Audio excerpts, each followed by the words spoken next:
Good afternoon to one and all. Uh, Before starting something about the robotics and new technology, I like to share a very small story of my life with all of you. Actually, what happened when I was in my primary school, there were teachers also. They taught me A for apple. And when I had joined my technical institute or engineering college, there is also a teacher who taught me A for apple. But actually different between those two apple was, primary school apple was apple for eating and the engineering apple is apple of iPhone, apple of technology. In between the journey of these two apples, there are always teachers like you who support me. So I am heartily welcome to all of you teachers for coming here and I feel really glad that I am also the part of this today's event. So, what is actually education? You know very well, better than me. So, what is the actually meaning of the education? There is one beautiful quote by the Swami Vivekananda who says, education is the manifestation of the perfection which is already man or which is already in the human. Education क्या है कि एक perfection है हर एक आदमी के अंदर जो पोटेंशियल है सबको एक्सप्रेस करना है और हम कभी उसे एक्सप्रेस कर पाते हैं तो वो है अपना रियल लाइफ एजुकेशन और it is the country of Swami Vivekananda it is the country of Lokmanya Tilak it is the country of Savarkar it is the country of all of the great minds and it is one of the country of the most youngest country. Here in one survey, there are about 356 million young people in India, and India is the one of the biggest country who have the young minds. I have some records how many number of the students are graduating every year. There is a record. Here is one record that is a BA. 21.69 lakh students are graduated from the BA. There are about 10.2 lakh students are graduated from BSc. From BCom 9.48 lakhs, BA 4.39 lakhs, BTech 4.46 lakhs, MA 5.66 lakh, MSc 2.36 lakh, MBA 1.98 lakhs. MA students who are postgraduate, MA, MSc, MBA, ME. ME is 27,091, MTech is 76,694, MBBS 35,451. All these are the figures, and these figures I have collected from lots of the nets and Googles, some of the from economical forums. But still, what happened? There is one controversial things in our life is that India is eligible but not employable. Sorry to say, but India is eligible but not employable. 356 million young minds, and most of them are unemployable. Why? Actually, they got their higher education, primary education in very well stream. But why this happened? There is one survey report. Is that back side? Back only. Okay. Here is one report of Times of India. उनका एक research है. उनका कहना है कि March 2018 2.8 CR people apply for 90,000 jobs in Indian Railway. In February 2018, around 19 lakhs candidates, including 992 PhDs, 23,000 MPhil degree holders, apply for the 9,500 post of typist, stenographer, village administrative officer in Tamil Nadu. क्या हो रहा है यार? PhD peoples, MPhil peoples applying for the typist post, for the stenographer post. In April 2018, 93,000 applications are there for 962 posts of messenger at the telecommunication wing UP police application for the job for which minimum eligibility is class 5th. जिसकी criteria था class 5th का उस job के लिए एक messenger जो message लेके जाएगा उसके लिए अप्लाई किया है नियर अबाउट 93,000 पीपल ने फॉर 62 पोस्ट के लिए और उसमें से क्या था इंक्लूड देखिए उसमें क्या है 3,700 PhD holder and 28,000 PG and 50,000. Our latest survey in February 2008, what happened? Around the 4,600 application for the 14 sweepers के लिए जिसका क्राइटेरिया होता है 4th class या 5th class उसके लिए अप्लाई किसने किया है? Majority of applications are from BTech, MTech, MBA degrees. Sweepers के लिए भी इंजीनियर MBA डिग्रीज और most of the post graduated peoples are apply for the sweepers duty. In April 2019, there are the most of the engineers, lawyers, CA, MBA among the 12,453 interview for 18th class 4th post in Rajasthan Assembly. That is really too curious things, or it is too bad thing. Really sorry to say, but India is eligible. Indian youth is eligible, but not employable. We need to think about that. And why this happen? Actually, we don't want to change us. Actually, we don't want to change us because मुझे लगता है अगर मेरे पापा अभी किसी school में principal तो मैं भी प्रिंसिपल बन जाऊंगा. मुझे लगता है मेरे पापा इंडियन रेलवे में मैं भी कुछ तो भी थोड़ा सा टेक्निकल बैकग्राउंड सीख लूंगा. उनके रिटायर के बाद मैं भी ज्वाइन कर लूंगा. और मेरे पापा को ऐसा लगता है मैं फुटबॉल भी खेल लूंगा. मेरे पापा को ऐसा लगता है मैं क्रिकेट भी खेल लूंगा. बाद में उनको ऐसा लगता है मैं ओलंपियाड की भी तैयारी कर लूंगा. और उनको ऐसा लगता है मैं स्टेज पे जाके बहुत अच्छी बातें भी करूंगा. I am not a robot, I am human.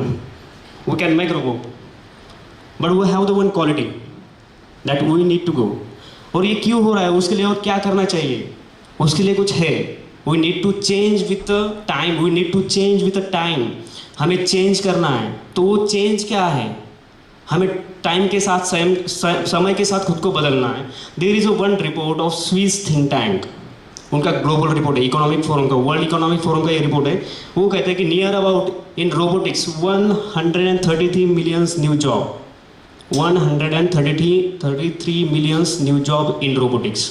कि जो पुरानी जॉब जो है अपने हमारी थिंकिंग है सरकारी नौकरी वाली, यार एक टेबल पे नौकरी लग जाएगी, 25,000 महीना मिलेगा, बाद में पेंशन मिलेगी, अच्छे से कुछ तुम्हें ग्रेजुएट आएंगी, जिंदगी आराम से कट जाएगी. ये जो जिनकी थिंकिंग है उनके लिए इस न्यू ईरा में बिल्कुल ही जगह नहीं है. जिनको कुछ तो भी चेंज करना है तो वो क्या कहते हैं, in the world near about the 133 millions new job in the robotics. और चाइना जो है, चाइना का जिनका मास प्रोडक्शन चलता है, चाइना खुद कहती है कि उन्होंने क्या किया है, AI boost the jobs in massively. Near about 93 million jobs in China, 93 millions of job in China in AI, robotics, automation.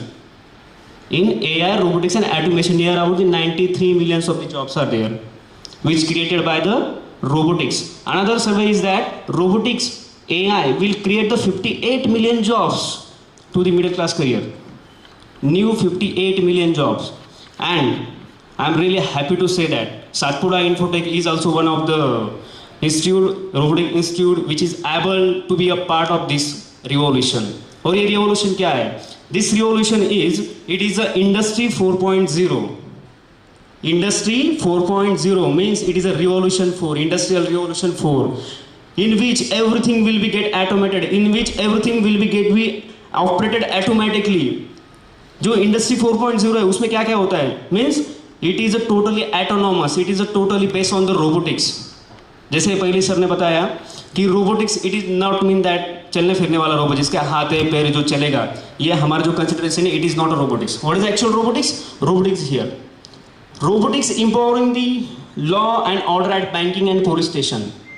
हमने आज तक देखा है, मतलब कभी हम कोर्ट में जाते हैं, बैंक में जाते हैं, पुलिस स्टेशन में जाते हैं, और लॉ सेक्टर में जो है LLB करने वाले लोग, उनको देखा है हमने, वो केस ले लेते हैं, खुद स्टडी करते हैं, खुद कुछ तो रिजल्ट निकालते हैं उसका अच्छा सा. तो जो रोबोटिक्स है वो रोबोटिक्स अभी कहाँ पर है? अभी आपको वो पुलिस स्टेशन या बैंकिंग में लॉ एंड ऑर्डर के लिए मिलेगी, जहाँ पर हमें वो खुद एक डिसीजन लेगी. AI आर्टिफिशियल इंटेलिजेंस, वो खुद थिंक करेगा, वो खुद सोचेगा. Most of the cases 100 year ago वाले केसेस, करंट सिनेरियो, इन सबको कैलकुलेट करके एनालाइज करके एक खुद का रिपोर्ट बनाएगा, एक खुद का रिजल्ट वो देगा, विच विल बी 100% ओके. उसकी प्रोबेबिलिटी 100% ओके. वहाँ पर मतलब कोई ऐसा नहीं है कि किसी ने मैनेज कर लिया और रिजल्ट चेंज कर दिया. It will be not happen. That is in law and order. Next one is in health and care. In health and care, have you heard about the IBM Watson? Is there anyone who heard about IBM Watson? IBM Watson, it is one computer, or IBM Watson is one computer program which is capable to give a medical suggestion in cancer. IBM Watson का खुद का एक AI का programme है, उनका एक खुद का कंप्यूटर है. अगर आपको कंप्यूटर ऑपरेट करते आता है तो आप कैंसर के पेशेंट को भी आप ठीक कर सकते हो with the help of AI. most of the things are going to happen in healthcare also. Next one is in commercial use. Many of the thing heard about that drones. It is so curious thing, बच्चों को बहुत ज़्यादा पसंद होता है drone, लेकिन actually it is one of the part of the robotics. जो food delivery है, जो जोमेटो आता है अपने तरफ, स्विगी का आदमी आता है, तो वो अभी रिप्लेस हो जाएगा कहाँ से, इसके साथ. लेकिन वही आदमी उसे ऑपरेट करने में उसका यूज़ होगा. मीन्स मैंने जो पहले कहा 133 million peoples will be get job in robotics. That is one things. That is one of the most favourite example is in photography और in होटलिंग. Robotics will be in photography or in hoteling. Next one is another one is in multimedia. In multimedia, that is a printing media will be replaced slightly with the help of digital media, and digital media will be replaced slightly with the help of AI or multimedia. It will be create lots of the job here also. There are lots of the peoples who need to be operated, who need to be programmed. That is called as a multimedia. Robotics empowering the multimedia. Next one is in the e-commerce. हम सब online कुछ ना कुछ तो भी खरीदी करते हैं. मुझे चॉकलेट अच्छे लगते हैं, हर टाइम मैं चॉकलेट मंगाता हूँ. मुझे शूज़ अच्छे लगते हैं, मैं शूज़ मंगाता हूँ. घर पे बैठे मैं पूरी दुनिया में कौन से शॉप में कौन सा मटेरियल रखा है, कौन सी क्वालिटी का, मुझे घर पे बैठ कर ही पता चलता है. मोस्ट ऑफ द टाइम कभी आपने ये ऑब्जर्व किया होगा, कभी आपने एक साड़ी खरीद ली, एक ऑनलाइन जाके एक साड़ी बुक कर लिया, एक शूज़ बुक कर लिया, तो मोस्ट ऑफ द टाइम आपके मोबाइल के स्क्रीन पे नोटिफिकेशन आपको यही आएगा कि दुकान में नई साड़ी आ चुकी है, दुकान में नया शूज़ आ चुका है, दुकान में नया चॉकलेट आ चुका है. मतलब what is that is artificial intelligence. आप नेट पे जो सर्च करते हो वही आपको आपके स्क्रीन पे बार बार दिखाया जाता है. It is called as a search engine optimisation. कि वो ढूंढते हैं, उनको पता है यहाँ पे किसकी चॉइस क्या है. The best example is that, अगर आप यहाँ पर बैठे हो, आप अभी होटल में एंट्री किए, आप टेबल पे बैठे हो, होटल पे कभी मैं AI यूज़ करता हूँ तो उसका मतलब क्या है, मैं एक प्रोग्राम यूज़ करता हूँ. मैं आपका पूरी बैक हिस्ट्री चेक कर लेता हूँ मेरे प्रोग्राम के साथ, कंप्यूटर प्रोग्राम के साथ, और वो हिस्ट्री क्या बोलती है मुझे, ये पर्सन इस होटल में जाने के बाद इनकी फेवरेट डिश यही है. मोस्ट ऑफ द टाइम 100 में से 90 टाइम इन्होंने यही डिश खाई थी. तो आज के प्रोग्राम का मेनू मेरा AI डिसाइड करेगा कि कितने लोगों को कौन सी डिश यहाँ पर पसंद है. That is a artificial intelligence. It is a real life example. Next one is it is in defence. The most strong point और most needed one is defence. Defence में भी रोबोटिक्स है, डिफेंस में भी आर्टिफिशियल इंटेलिजेंस है. जो soldier border पे खड़े होकर मर जाते हैं, मतलब कोई वार हो जाता है, इट इज़ टू कॉन्ट्रोवर्सी. मतलब ये होना भी नहीं चाहिए, और ये नाम की चीज़ होनी भी नहीं चाहिए, लेकिन sometime it will be happen. वहाँ पर हम डिफेंस के लिए भी रोबोटिक्स का बहुत ज़्यादा यूज़ कर लेते हैं आज के दुनिया में. Next one is in automobile vehicle. In automobile vehicle, that is a driverless car. I was also the part of the one of the big project by Google. उनकी एक कार आ रही है अभी कि जो ड्राइवरलेस है. मतलब उस कार को आपको खाली बैठ के बोलना है I need to go there, I need to go there. वो कार आपको वहाँ पर पहुँचा देगी, GPS के साथ जोड़ करेंगे, खुद डिसीजन लेगी. इमेजिन कर लो कि आप कभी बाइक चलाते हो, और सामने कोई तो भी आपके रास्ते में एक छोटा सा कुत्ते का पप्पी आ जाता है, पिल्ला आ जाता है कुत्ते का, कभी एक बूढ़ा आदमी आ जाता है, और कभी एक साइकिल पे बच्चा भी आ जाता है. उस टाइम पे आप क्विकली डिसीजन लेते हो कि there is a old person, I will be passing.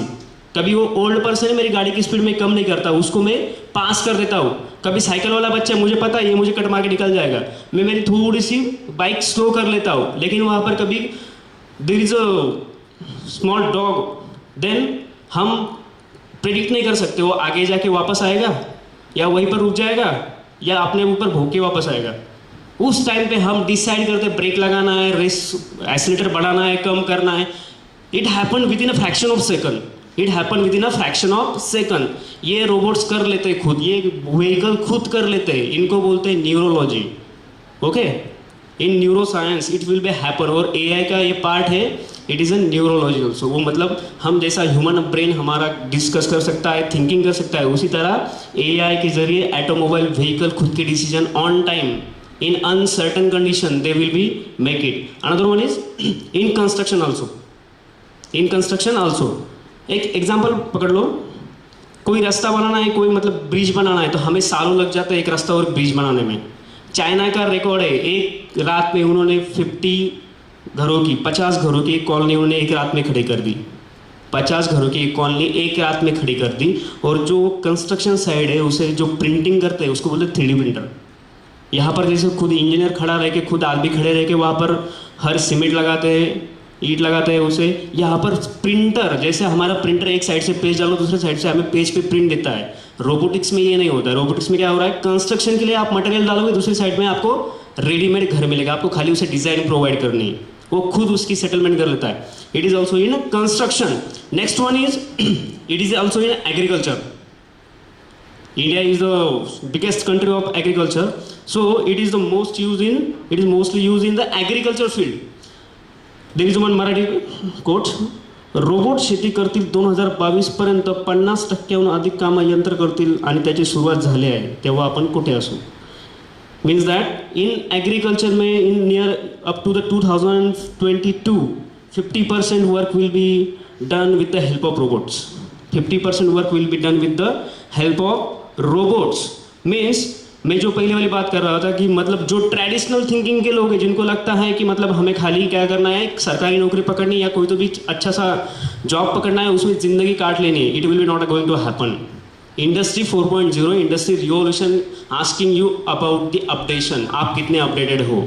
IT sector में जाओगे, इंजीनियरिंग सेक्टर में जाओगे, आप डॉक्टर सेक्टर में जाओगे, तो यहाँ पर एक ईरा चलता है, it is called age era. 3 महीने का एक ईरा होता है, 90 डेज का। अपना साल कितने महीने का होता है, 12 महीने का। और इंडस्ट्री, और कभी इंडस्ट्री 4 में जाओगे आप, रिवोल्यूशन 4 में, तो 3 महीने पकड़ लो एक नई टेक्नोलॉजी आ जाने में। 3 महीने से काम करते, 3 महीने तक काम करते, 90 डेज तक नई टेक्नोलॉजी आ जाती है। मतलब हमारा 1 साल जब तक कंप्लीट होता है तो इंडस्ट्री 4 में उनके 4 साल निकल जाते हैं। मतलब एक टेक्नोलॉजी के पीछे मैं कभी नहीं गया, उस टेक्नोलॉजी मैंने अडॉप्ट नहीं किया, तो मैं 4 साल पीछे आ गया ऑटोमेटिकली। और मैंने जो आपको पहले भी एक स्लाइड दिखाई थी, वहाँ पर कुछ जॉब दिखाए थे मैंने कि कितने अपने पोस्ट ग्रेजुएटेड लोगों ने कौन कौन से जॉब के लिए अप्लाई करना। So today we are here all teachers, और हमें यही थिंक करना है कि ऐसा क्या हो रहा है सिस्टम में, ऐसा क्या है सिस्टम में। हम इतना अच्छा उनको एक प्लेटफॉर्म देते हैं, हम इतना जी लगा के उनको पढ़ाते हैं, उसके बाद भी ये कंडीशन क्यों आती है। तो इसके लिए हमें क्या करना है, टेक्नोलॉजी को अडॉप्ट करना है। कहाँ से, बच्चों की जो लेवल है पढ़ने की, उनकी जो ग्रिप्स लेने की जो लेवल होती है, वहाँ से हमें उनमें चेंज देना है। तो हमें वो क्या करना है, अडोप्टेशन देना है, वो टेक्नोलॉजी के साथ अडॉप्ट करना है। तो इसी के ध्यान में रखते हुए CBSE पैटर्न ने एक नया सब्जेक्ट लाया है सिलेबस में। I think all of you aware about that. Introducing AI as a new subject in the school curriculum from academic year session 2019-20। 2019-20 से आए, CBSE ने खुद के सिलेबस में AI डाल दिया है। उनकी जो कोर कमेटी है, उनकी थिंक टैंक जो है, उन्होंने इस पे थिंक किया है, और उन्होंने क्या किया है, that is a circular, okay, it is a copy of circular, it is a copy of circular. CBSE के सर्कुलर की कॉपी है कि जिन्होंने AI खुद सिलेबस में अडॉप्ट किया है। But what will they happen about SSC board. Cream level के बच्चे तो पढ़ लेंगे, लेकिन ग्राउंड लेवल में क्या करना है। Most of the peoples rising from the grounds and goes toward the stars. CBSE के बच्चे तो पढ़ लेंगे। और there is another one issue is that AI, it is not a simple thing. AI, it is not a traditional thing. It is so updated thing. क्या CBSE के पास ऐसे लोग हैं जो AI पढ़ा सकते हैं? Is it capable? मतलब एक नया चेंज वो ला रहे हैं, रिवोल्यूशन ला रहे हैं, लेकिन they are not ready for that. और यही हमें थोड़ा सा चेंज करना है, उसे शुरू करना है। और Satpura Infotech, it is one of the India's first company who is going to do that. We are also working in research and development as well as training and development also. Training and development not for the graduated peoples, I am sorry to say, training and development program not for the graduated peoples. जिनकी party कोरी है, जिनका मन साफ है, उन बच्चों के लिए हमें 4th to 9th standard student के लिए हम ट्रेनिंग एंड डेवलपमेंट देते हैं, कि जिसमें रोबोटिक्स से AI है जो हम उन्हें पढ़ाते हैं। और from the last 3 years near about 3000 students are robo saving. पूरे जलगांव डिस्ट्रिक्ट में हमने नियर अबाउट 3000 स्टूडेंट को रोबोटिक्स सिखाया है। उन्हें नियर अबाउट 3000 स्टूडेंट तक रोबोटिक उनको घर घर तक लेके गए हैं। मतलब हमारा छोटा सा बच्चा 4th स्टैंडर्ड का बच्चा, 5th स्टैंडर्ड का बच्चा आज AI में, IoT में, internet of things, her cheese internet पे चलने वाली, इंटरनेट ऑफ थिंग्स में, रोबोटिक्स में बहुत शार्प हो जाता है। खुद वो करने लग जाता है। मतलब उसको बचपन से ही, जैसे हम उसमें स्कूल में पढ़ाते हैं A for Apple, but generation is now change, उसको सीखना है A for Apple, not a eating वाला एप्पल, इट इज़ iPhone वाला एप्पल, उसे it is a need. And our mission is to empower the women and children and youth with the robotic technology because it is a need. जो हमारी ज़रूरत है उसी लिए हम क्या कर रहे हैं, कंपनी काम कर रही है उसके लिए कि ये जो मिशन है women empowerment as well as youth and robotics. Here is one also name is women empowerment. Why we are using that?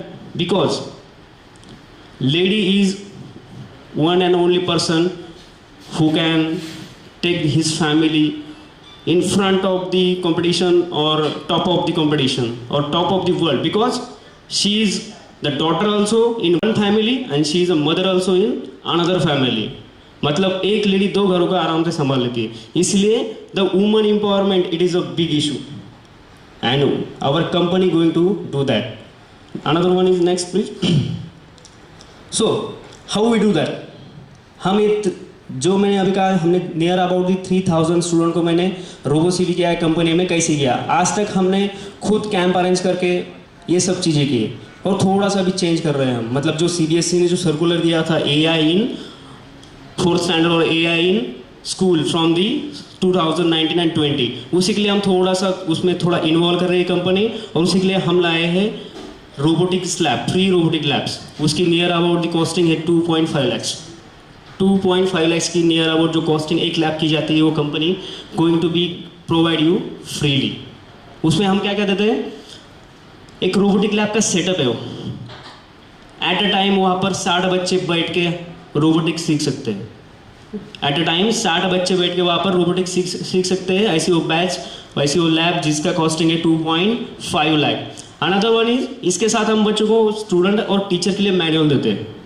Student और टीचर्स मैनुअल कि जो बच्चों को पढ़ा सके और जो बच्चे पढ़ रहे हैं उनके लिए रोबोटिक क्या है उसके लिए जो बुक्स प्रोवाइड करना है वो भी खुद कंपनी करेगी. उसके बाद promotional activity and branding, most important one is promotional activity and branding. क्या होता है, जो बच्चे बहुत क्रिएटिव है हमारे स्कूल में भी, हमारे सोसाइटी में भी, उनका फोटो कब आता है पेपर या उनके नाम की चर्चा कब होती है? जब वो 12th में CBSE पैटर्न में 12th में जाके फर्स्ट आते हैं स्टेट में या JEE में कहीं पे टॉप कर लेते हैं. मतलब बच्चा 12 साल से पढ़ता है और एक दिन उसका कहीं तो भी उसका मतलब उस पर प्रमोशन किया जाता है उसका. It is not good. So वो बच्चा 4th स्टैंडर्ड का भी होगा लेकिन उसकी एक्टिविटी का भी अच्छी है, स्कूल की भी अच्छी है, तो मतलब उस स्कूल के लिए हम प्रमोशनल एक्टिविटी करते हैं. And most important is that faculty.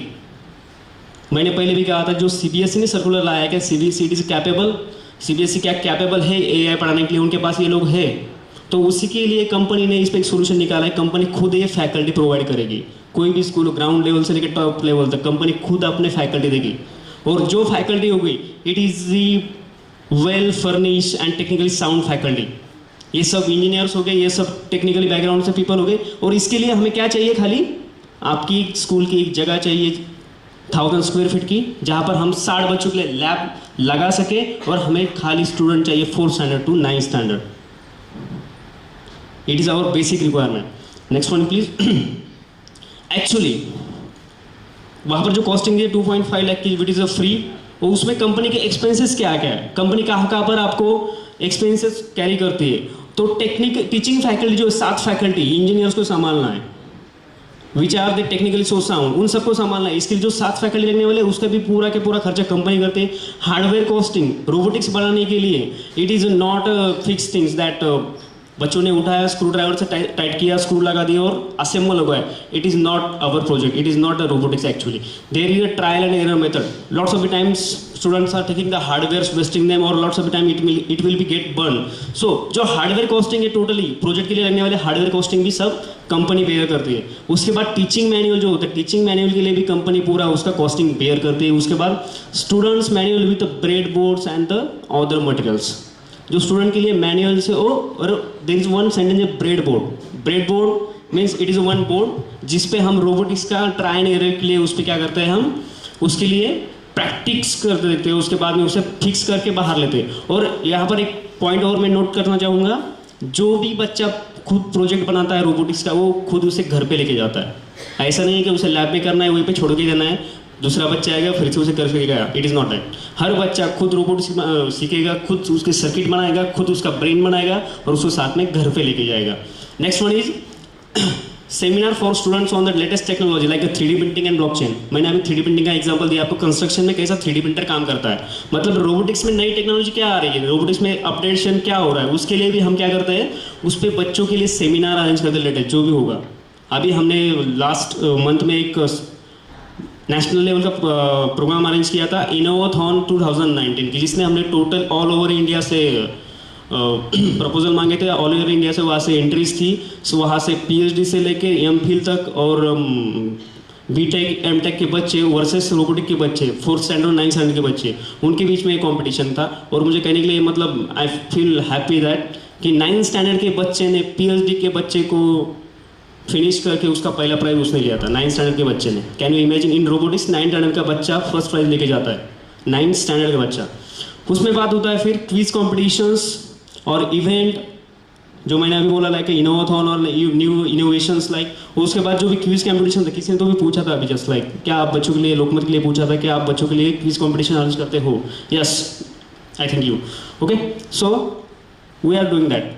मतलब बच्चों को खाली पढ़ाना नहीं है, उनका कॉन्फिडेंस भी बिल्ड करना है, उनको क्रॉस चेक भी खुद को करना है। उनकी कंपटीशन दूसरे के साथ नहीं है, खुद की कंपटीशन खुद के साथ है, वो भी हम करते हैं। उसके बाद इंडस्ट्रियल विजिट भाई, हम एक जगह पे बैठ के खाली सपने देख सकते हैं, लेकिन उसे हमें पूरा करना है या उसे रियल में मुझे जीना है तो मुझे उस साइड पे जाना है। अगर मुझे रोबोटिक्स सीखना है तो मुझे ऐसे लोगों से मिलना है कि जो एक्चुअली उस फील्ड में काम कर रहे हैं। अगर मुझे न्यू टेक्नोलॉजी सीखनी है तो मुझे एक्चुअली वही जाके देखना है कि वो कर क्या रहे हैं। मैं किताबों में बैठ के उसे ढूंढते रहूँगा तो आई थिंक मेरा वोकैबुलरी बहुत अच्छा हो जाएगा, लेकिन practically I will be not there.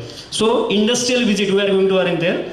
Then another one is award functions to motivate students. जो बच्चा कुछ अच्छा करता है, मतलब उसके प्रोजेक्ट पे उसका ध्यान अच्छा है, मतलब किसी का हमारे जो सेशन चलते हैं उसमें सेशन में होता है बेस्ट सोल्डरिंग चलती है, कोई अच्छा सा सोल्डरिंग कर लेता है, कोई अच्छा सा सर्किट बना लेता है, कोई अच्छा सा सेमिनार लेता है। तो डिफरेंट थिंग्स हैं, मुझे सॉर्ट आउट करके उसमें से बच्चे को अवार्ड करते हैं, उनको मोटिवेट करने के लिए। Another one is branding and publicity of the school students in robotics daily news papers like most rewarded paper Lokmat, Divya Marathi, Sakal and another one.